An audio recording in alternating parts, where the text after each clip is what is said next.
నేను చచ్చినా చెప్పను. ఆ దేవుడు సాక్షిగా నేనమ్మా మేమిద్దరం ఒకటైంది. ఇప్పుడు అదే దేవుడి ముందు అబద్ధం చెప్పడం నాకు చేత కాదు. నువ్వు అలా చెప్పకపోతే నలుగురిలో మీ నాన్నగారి పరువు పోతుంది. నాన్న పరువే కాదు, నా ప్రాణం పోయినా సరే సీనుకి నాకు సంబంధం లేదని నేను చెప్పను. ఏ నాన్నతో నువ్వు కాపురం చేయడం లేదా? పిన్ని వాళ్ళు బాబాయితో సంతోషంగా సంసారాలు చేసుకోవడం లేదా? మీరంతా మీ మొగుళ్ళతో ఆనందంగా కాపురాలు చేసుకుంటున్నప్పుడు నా భర్త దగ్గరికి నేను వెళ్తానంటే తప్పేంటి? అయినా కాపురం చేయకుండా పుట్టింట్లోనే ఉండిపోతానన్న కూతుళ్ళని మందలిచ్చే తల్లిదండ్రులు చూశాను గాని మొగుడు దగ్గరికి వెళ్తానంటే పట్టు తగిలే వాళ్ళని మిమ్మల్ని చూస్తున్నా. వాడు పెద్ద మైసూర్ మహారాజని. నా భర్త మైసూర్ మహారాజో జైపూర్ యువరాజో కాకపోవచ్చు, కానీ మీ మొగుళ్ళలాగా ప్రేమికులు విడదీసే అక్బర్ చక్రవర్తి మాత్రం కాదు. వాడెవడి కోసమో అయిన వాళ్ళని అంతంత మాట్లాంటావా? ఇక్కడే కాదు, రేపు గుళ్ళో అందరి ముందు చెప్తాను. నా తండ్రి బాబాయిలు కూతుర్ని మొగుడి నుంచి విడదీసి ఇంకొకరి పక్కలోకి పంపడానికి ప్రయత్నిస్తున్న పక్క బ్రోకర్లని. నా కూతుర్ని చెడగొట్టింది కాక దాన్ని కొడతావటే? ఏం చేసుకుంటావే దాని మీద? చంపేస్తానే నిన్ను వదలనే. నీకు తెలీదమ్మా, రేపు గుళ్ళో నువ్వు అందరి ముందు జీవితంలో వాడి ముఖం చూడలేదని వాడి ముఖాన్ని ఉమ్మేసి చెప్తేనేం, చెప్పకపోతేనేం నా పరుగు పోతేనేం. నువ్వు చెప్పదలుచుకుని చెప్తావు కదా, అందుకని నేను కొడుతుందా? నువ్వు వదలమ్మా. కొడతావా? చంపేస్తానే నిన్ను. నువ్వు అలా చెప్పకపోతే దీన్ని నేనెక్కడ నరికి పోగులు పెడతానని భయపడి నేను కొట్టిందమ్మా. నువ్వు మాత్రం నీ మనసులో ఉన్న మాట చెప్పమ్మా, కానీ దీన్ని మాత్రం వదలను.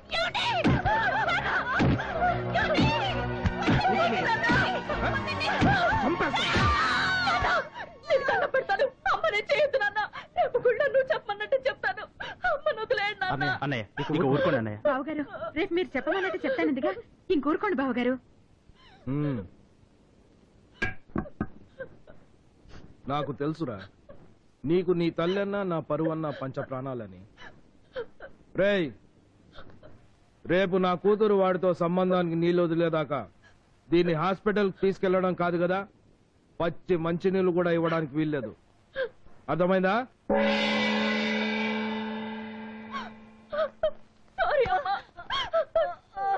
నువ్వు అనవసరంగా దెబ్బలు తిన్నావు. ఇంకెప్పుడు ఇలా జరగలేమను. నాన్న చెప్పమన్నట్టే చెప్తానమ్మా.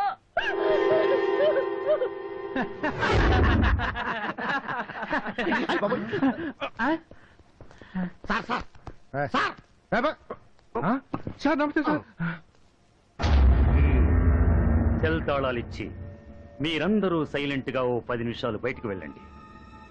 వాడితో మాకు కొంచెం పని ఉంది.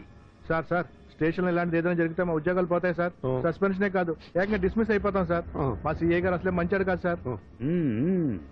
మీ ఉద్యోగాలు ఉన్నా ఊడిపోయినా మీరు సర్వీసులో ఉన్నంత కాలం వచ్చే జీతానికి డబ్బులు ఇస్తాం. ఒక్కొక్కడికి ఒక్కొక్క అపార్ట్మెంట్ అరేంజ్ చేస్తాం. కేసు మీ మీదకి రానివ్వం. డెడ్ బాడీని కూడా ఇక్కడ ఉంచాం. వాడే తప్పించుకొని పారిపోయి యాక్సిడెంట్ లో చనిపోయాడని కలరిస్తాం. సరేనా? సరే సార్. సార్, నాకు తెలవక అడుగుతాను, ఇవి హరిశ్చంద్ర ప్రసాద్ గారు చేసిన ఏర్పాట్లే కదా? ఊరికే డౌట్ క్లియర్ చేసుకుందామని. నీకెందుకు ఎక్స్ట్రాలు? మీరు బయట తీసుకోండి సార్. ఇదిగో సార్ తాళాలు. మేము బయట ఉంటాం సార్. ఇంకా నిలబడతారేంట్రా? కూర్చోండి. ఇప్పుడు మనందరం ఈక్వల్ పార్ట్నర్స్.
కూర్చో.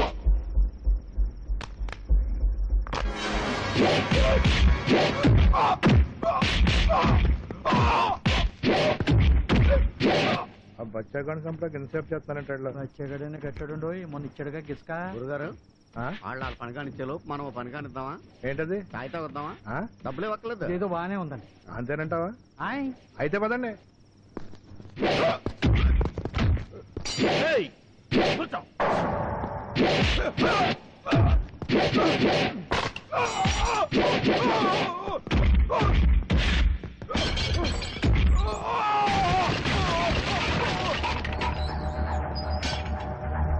నిన్ను కూర్చోమని చెప్పానా?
డెడ్ బాడీ కూడా ఇక్కడ ఉంచుకున్నారు. ఒట్టి చేతితో వెళ్ళిపోతున్నారేంటి? పైగా కుట్టుకురాలాగా పరుగులేంటి? అరే బయట గొళ్ళం కూడా పెట్టారు. ఏంట్రా లోపల ఉన్నాడు ఎవరు? మన మగుడు. లే అయ్యి బాబాయ్, అయిపోయావు ఇవాళతో మన పేపర్ క్లాస్. ఈ లోపలికి ఎప్పుడు వెళ్ళాడు? ఏమో ఒకవేళ మన టీ తాగడానికి వెళ్ళినప్పుడు వెళ్ళాడేమో. మిమ్మల్ని లోపలికి రండి రా.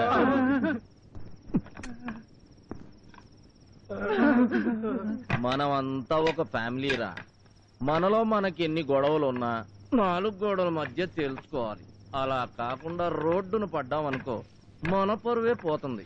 అంచేత ఎక్కువ టైం వేస్ట్ చేయకుండా మర్యాదగా లోపలికి వచ్చేయండి. వస్తే మీరు పడతారు సార్. అది ఎలాగూ తప్పదు కానీ వచ్చేయండి. మీరు వస్తారా నన్ను రమ్మంటారా? వస్తాను. ఆ తలుపేసారా? అలాగే సార్. అందరూ టోపీలు తీసి ఆ టేబుల్ మీద పెట్టండి. చొక్కాలు ఇప్పేయండి.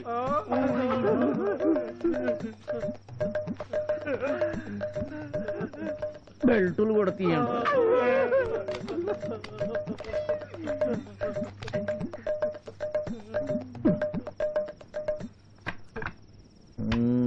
సార్ ఆ దాంతో కొడితే గట్టిగా తగులుతుంది సార్. తగలాలనే కదరా కొట్టేది. ఏరా ఎస్ఐ, రోజు నీ పెళ్ళాన్ని ఎవడ పక్కలో కన్నా పంపే డ్యూటీకి వస్తున్నావా? సార్ ఏ పౌరుషం పొడుచుకొచ్చిందా? ఈ పౌరుషం సిన్సియారిటీ డ్యూటీలో చూపించరా దొంగ నా కొడక. రై, నీలాంటి లుత్యాలు డిపార్ట్మెంట్ లో ఉండబట్టేనా పోలీసుల్ని పసుపు నీళ్లు జల్లి గౌరవించాల్సిన జనం పేడ నీళ్లు కొట్టి చీ కొడుతున్నారు. ఏయ్, నీ కళ్ళ ముందే బయటోడొచ్చి మన కస్టడీలో ఉన్న వాడి మీద చెయ్యేస్తే నీ శోభనం గదిలో నువ్వు పక్కన కూర్చొని ఇంకొకటి చేత కార్యం చేయించినట్టేరా? ఏయ్, సార్ సార్ నన్ను వదిలేయండి. అసలే health problem, kidney trouble. Kidney ఉండేది అక్కడ కాదురా. వెధవ కిడ్నీ పోతే ఇంకొకటి స్పేర్ గా కొనుక్కోవచ్చు. కావాలంటే నేనిస్తా. కానీ మీలాంటి వాళ్ళ వల్ల చట్టానికే ప్రాబ్లం రా. వాడు చచ్చుంటే మీ ప్రాణాలు ఇచ్చుండే వాళ్ళ చెప్పండి.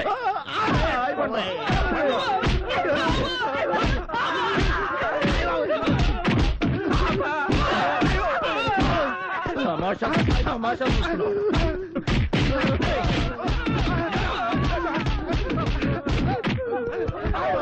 ఏయ్, ఇలాంటి పొరపాటు మళ్ళీ జరిగిందో ప్రాణాలు తీసేస్తా. రేపు ఉదయం నేను స్టేషన్కి వచ్చేసరికి ఆ గోడ తలుపులు టోటల్ ఫర్నిచర్ ముందు ఎలాగున్నాయో సేమ్ టు సేమ్ అలాగే ఉండాలి. అర్థమైంది కదా? గుడ్. లేచి యూనిఫామ్ వేసుకోండి.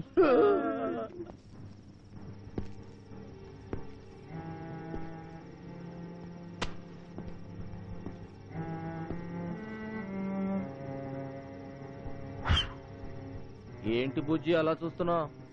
నేను నిన్ను కాపాడింది నీ మీద ప్రేమతో కాదు, నా డ్యూటీ.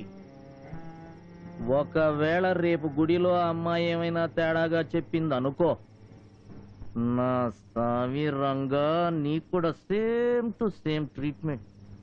All the best. ఇక బొజ్జో.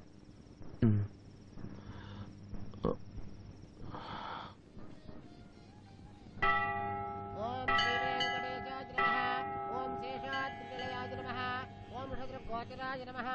ఓం విష్ణవే నమః. ఓం సతంజన గిరీశాయ నమః. ఓం వృషాద్రిపతయే నమః. ఓం మేరుపుత్ర గిరీశాయ నమః. ఓం సరస్వామి తటీజుషే నమః. ఓం కుమారాకల్పసేవ్యాయ నమః. ఓం వజ్రవృక్షయాయ నమః. శ్రియకాంతాయ కళ్యాణ నిధజే నిధజేర్చినాం. శ్రీవేంకట నివాసాయ శ్రీనివాసాయ మంగళం. సామ్రాజ్యం భౌత్యం స్వరాజ్యం వైరాజ్యం పారమేశ్యం రాజ్యం మహారాజ్యమాధిపత్యమయం. మధు ఇలా రా.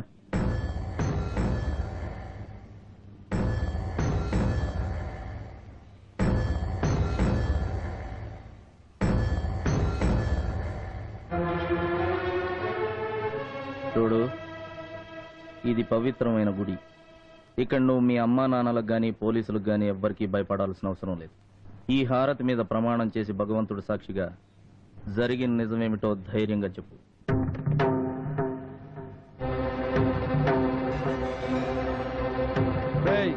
రేపు నా కూతురు వాడితో సంబంధానికి నీళ్ళు వదిలేదాకా దీన్ని హాస్పిటల్కి తీసుకెళ్లడం కాదు కదా, పచ్చి మంచినీళ్ళు కూడా ఇవ్వడానికి వీల్లేదు. అర్థమైందా? ఎప్పుడైనా జరగనివ్వను. నాకు చెప్పమన్నట్టే చెప్తానమ్మా.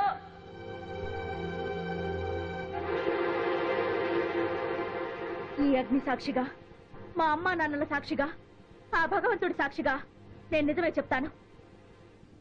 శ్రీనుకి నాకు సంబంధం ఉంది. ఇతనే నా మెళ్ళో తాళి కట్టిన భర్త.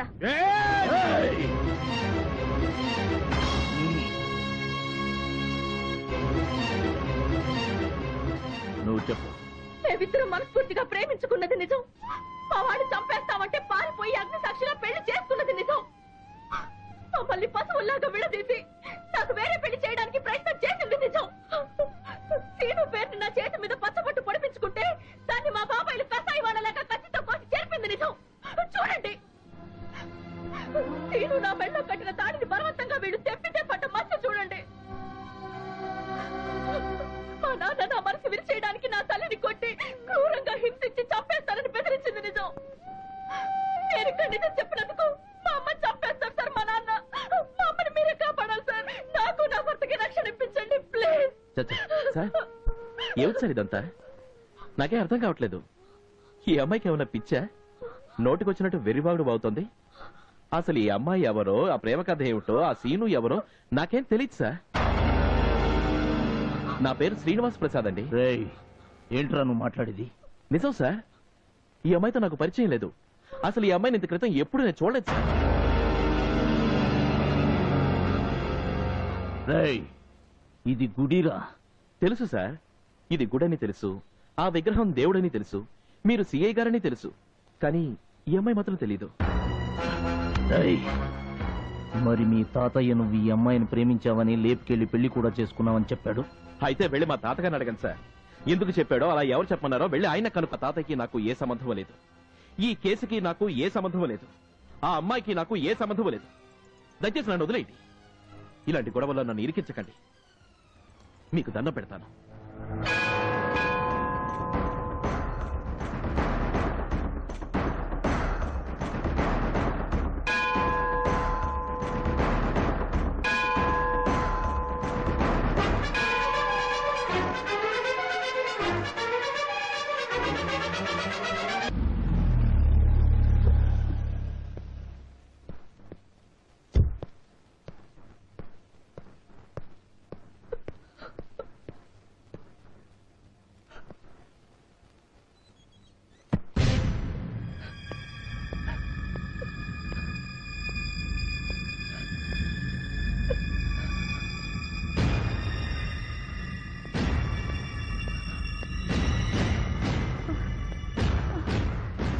నువ్వు దేవతవు పార్వతి. పూజించాల్సిన నిన్ను గొడ్డును బాదినట్టు బాధాను. నీ పట్ల రాక్షసుడిలా ప్రవర్తించాను. ఈ నీచుని క్షమించు పార్వతి, క్షమించు. అవి మాట్లాడి. అవును పార్వతి, కూతురు కాలేజ్ అని వంక పెట్టుకుని వాడు ఎవరితోనో తిరుగుతుంటే ప్రేమంటూ చివరికి లేచిపోయేదాకొస్తే అది నువ్వు తప్పించిన క్రమశిక్షణ అనుకుని నిన్ను కొట్టాను. అది అడ్డదారి తొక్కుతుంటే దానికి ఆ దారి నువ్వే చూపించావని అపార్థం చేసుకున్నాను. కానీ ఈ రోజుతో ఆ భ్రమ తొలగిపోయింది పార్వతి. ఏ క్షణమైతే అది నిన్ను నన్ను కాదని వాడే నా మగుడని నలుగురు ముందు అరిచిందో, నా తండ్రి వెధవ అని 10 మంది ముందు డిక్లేర్ చేసిందో, ఆ క్షణమే అర్థమైంది పార్వతి, దాని పొగరుకు కారణం నీ పెంపకం కాదు, దాని ఒంట్లో ఉన్న నా రక్తం అని. ఒసేయ్, ఇంతకాలం గాలిపటం లాంటి నిన్ను చూసి గుడిగోపురం అనుకొని నమ్మానే. నువ్వు చెడదిరిగినా నేను చెడగొట్టింది నా పెళ్ళామని నా దేవతను కొట్టానే. అగడ్రా. ఒసేయ్ గాలిదానా, ఎన్ని దెబ్బలు కొట్టినా అది నన్ను నమ్ముకున్నది కనుక నాతో కాపురం చేస్తుంది. అదే ఇంకో ఆడదైతే నేను పెట్టిన టార్చర్ కి ఏ పూలోడుతోనో పాలోడుతోనో లేచిపోయిండేదే. నిన్ను చంపినా ఇంకో బిడ్డని కనే ఓపిక నాకుంది. కానీ నా భార్య లాంటి ఇల్లాలు ఇంకో జన్మెత్తినా నాకు దొరకదే. నీ మూలంగా నా ఇంటి దీపాన్ని నా చేతులతోనే ఆర్పేసుకోపోయానే. నీకు తెలీదు పార్వతి, ఇది మన ఇద్దరిని విడదీయడానికే పుట్టింది. దీన్ని క్షమించకూడదు. ఒసేయ్, ఇన్నాళ్ళు మీ అమ్మ చాటును బతికిపోయావు. ఈ రోజు నుంచి నా చేతుల్లో పడ్డావు. నేను ఎవరిని చేసుకోమంటే వాడిని, ఎవడని అడగకుండా తలెత్తి చూడకుండా చేసుకోవాలి. అలా కాకుండా మళ్ళీ లవ్వు పువ్వు అన్నావో నరికి పోగులు పెడతా, జాగ్రత్త. లే పార్వతి, హాస్పిటల్కి వెళ్దాం.